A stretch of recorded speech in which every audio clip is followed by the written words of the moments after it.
Now here's presenting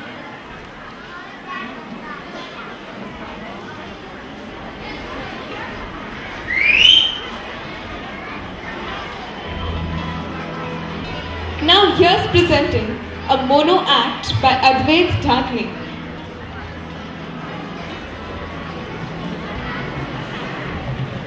आई शपथ सांगतो, मी मनातल्या मनात काही करू शकतो. मनात आणलं तरी मी काय करतो सांगू?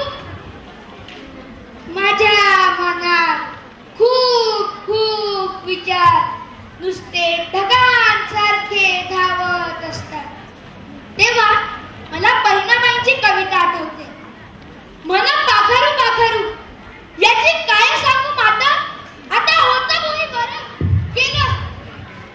गेलं आभाळात. कधी मनात विचार येतो आज शाळेत जाऊ नये, घरी बसून टीव्ही बघावं. तर कधी वाटतं आपण एकदम फेमस व्हावं. बाहेर मी दिसतो असा, वागतो जसा, तसा मी मनात नसतोच मुळी. वर्गात मारामारी केली आणि चिंपूला धोपटला तरी माझ्या मनात भीतीचा बागुलकुवा मला घाबरवत असतो. टीचर मारतील का? शाळेत चिंपूच्या दोस्तांनी आपली धुलाई केली तर?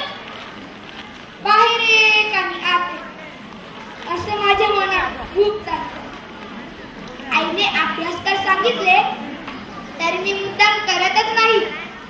टीव्ही समोर जाऊन कार्टून चॅनल बघत बसतो.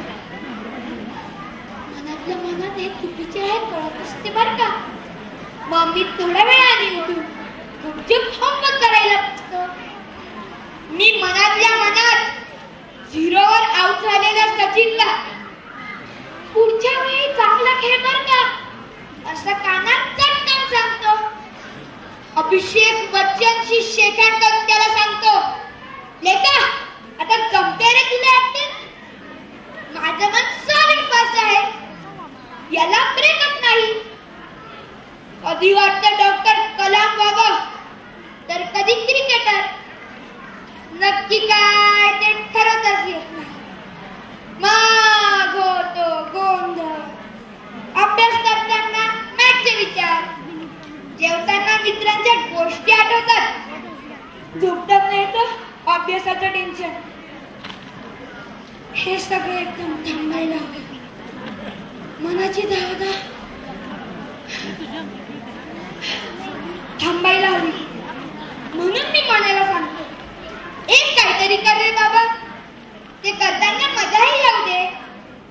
मनातल्या मनात ऑलिम्पिक जिंकून काही फायदा नाही. हे प्रत्यक्षात जिंकायला हवं.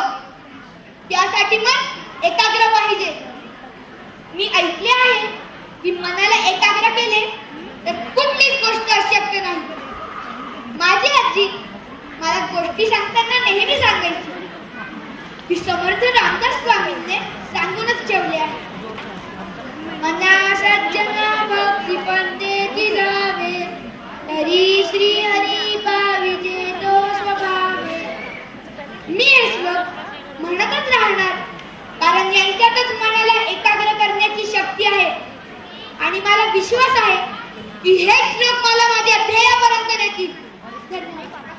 Let's hear it for this great attempt.